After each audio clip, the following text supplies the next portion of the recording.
Olá, pessoal! Professora Paula Cavalcante, e o tema da aula de hoje é como a intensidade e a duração do exercício interferem no bom funcionamento do sistema imunológico. Já está bem descrito na literatura que o exercício físico, quando praticado regularmente, reduz a atividade inflamatória sistêmica do corpo e melhora a função imunológica. Já sabemos também que o exercício físico é a medida não farmacológica mais efetiva, tanto na prevenção quanto no tratamento das doenças crônicas. Mas qual é a dose ideal do exercício? O Colégio Americano recomenda que um adulto saudável faça pelo menos 150 minutos por semana de exercício aeróbio em intensidade moderada, ou ainda 75 minutos por semana com maior intensidade. Essa é a dose mínima recomendada para reduzir os riscos de doenças crônicas. Mas se eu quiser fazer mais do que o recomendado, até onde eu posso chegar para obter os benefícios do exercício? Como o exercício físico é considerado um tratamento não farmacológico, nós vamos aqui fazer uma analogia com os fármacos. Se eu tomar altas doses de algum medicamento, provavelmente eu terei efeitos colaterais. Da mesma forma que se eu exagerar nos exercícios, eu também posso ter efeitos colaterais.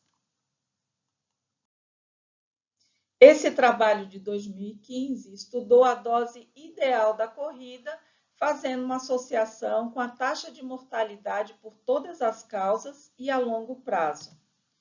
O achado mais interessante é que os praticantes de corridas extenuantes tiveram a taxa de mortalidade muito semelhante à de pessoas sedentárias. O estudo concluiu que pessoas que correm com intensidade leve ou moderada vivem mais do que os praticantes de corridas extenuantes e vivem mais do que pessoas sedentárias. O estudo mostrou ainda que a dose ideal da corrida para reduzir a mortalidade por todas as causas é de 1 a 2 horas e meia por semana em ritmo lento ou médio. Há mais de 30 anos, inúmeros estudos relataram o aumento das infecções do trato respiratório superior em atletas. Os estudos mostraram que atletas de endurance são mais vulneráveis a doenças até 72 horas após completar uma prova. E esse período temporário de imunossupressão, ele é bem aceito na literatura e ficou conhecido como open window, ou janela aberta. É um período onde ocorre redução do número de células do sistema imune na circulação, com prejuízo da função imune. Já foi demonstrado que o exercício aeróbio extenuante e prolongado, em torno de 90 minutos ou mais, desacelera a vigilância imunológica, aumentando a probabilidade do surgimento de infecções do trato respiratório superior. O exercício moderado de 30 a 45 minutos foi demonstrado nesse gráfico pela linha contínua. Podemos observar que no início do exercício ocorre uma estimulação do sistema imune e após 30 minutos, ou seja, no final da sessão de exercício, ocorre uma desaceleração, mas logo em seguida a estimulação volta aos padrões normais. No exercício extenuante e prolongado, demonstrado aí pela linha tracejada, ocorre uma estimulação do sistema imune no início da sessão. Após 1 hora e meia, ocorre uma estabilização por um curto período de tempo, mas depois podemos observar uma queda drástica, abrindo a janela da imunossupressão. Depois de algum tempo, os parâmetros imunológicos eles retornam aos padrões normais.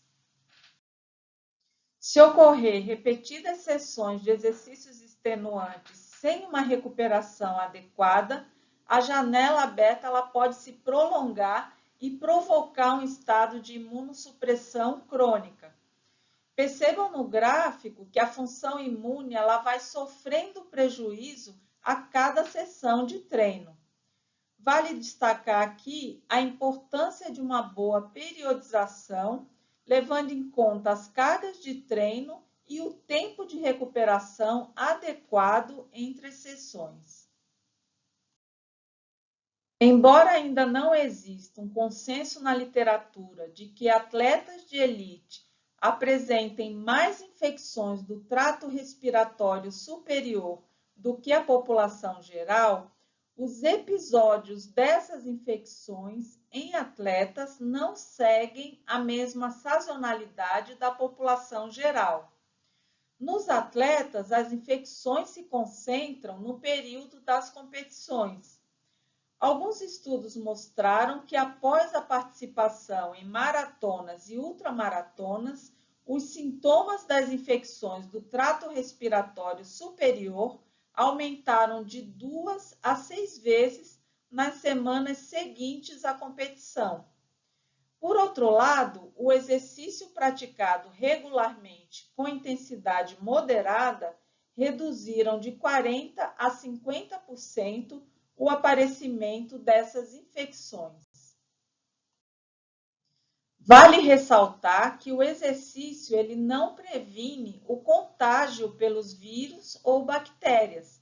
O que ocorre é que a prática regular do exercício proporciona o bom funcionamento do sistema imunológico, protegendo o corpo das infecções do trato respiratório superior, que são causadas por patógenos como, por exemplo, o vírus da Covid-19 ou o vírus da influenza.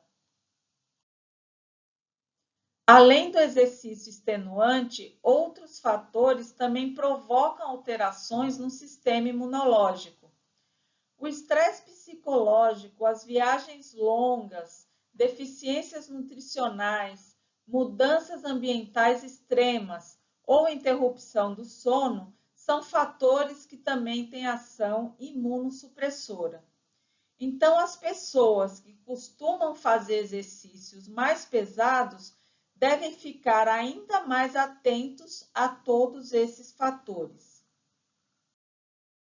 Um ponto muito importante que devemos destacar é a resposta hormonal ao exercício extenuante. Tanto o estresse físico quanto o estresse psicológico têm vias comuns de resposta hormonal. E essas vias, elas são coordenadas e controladas pelo sistema nervoso central. O estresse físico e psicológico, eles estimulam 2 eixos, o eixo simpático-adrenal medular e o eixo hipotálamo-pituitária-adrenal. Esses estímulos aumentam a secreção de hormônios, como as catecolaminas, por exemplo, a adrenalina e a noradrenalina, e os glucocorticoides, como, por exemplo, o cortisol. Esses hormônios, quando liberados em excesso, eles têm ação imunossupressora. Esse conceito de que o estresse físico e o estresse psicológico têm vias comuns de resposta hormonal foi introduzido pela primeira vez em 1915, quando Walter Cannon descobriu o mecanismo de luta e fuga. Walter era fisiologista, professor e presidente do Departamento de Fisiologia da Universidade de Harvard. Esse mecanismo de luta e fuga demonstrou que tanto o estresse físico quanto psicológico favorecem a liberação de adrenalina na corrente sanguínea. Entretanto, só mais tarde verificou-se o impacto desse mecanismo no sistema imune. Em resumo, esses 5 tópicos são as partes mais importantes dessa aula. Nós vimos que o exercício aeróbio extenuante ou prolongado desacelera a vigilância imunológica temporariamente. Vimos também que pode ocorrer um estado de imunossupressão crônica se não houver uma recuperação adequada entre as sessões de exercício. O exercício aeróbio em intensidade moderada melhora a função imunológica e reduz as infecções do trato respiratório superior. Outros fatores, além do exercício extenuante ou prolongado, prejudicam o funcionamento do sistema imune, como, por exemplo, o estresse psicológico, o sono inadequado, deficiências nutricionais, mudanças ambientais e viagens longas. E, por último, vimos que o estresse físico e psicológico produzem hormônios que também têm ação imunossupressora. A nossa aula continua na parte 2. Aqui eu escrevi um pouquinho sobre mim, mas quem quiser saber mais, basta acessar o meu currículo Lattes ou o LinkedIn.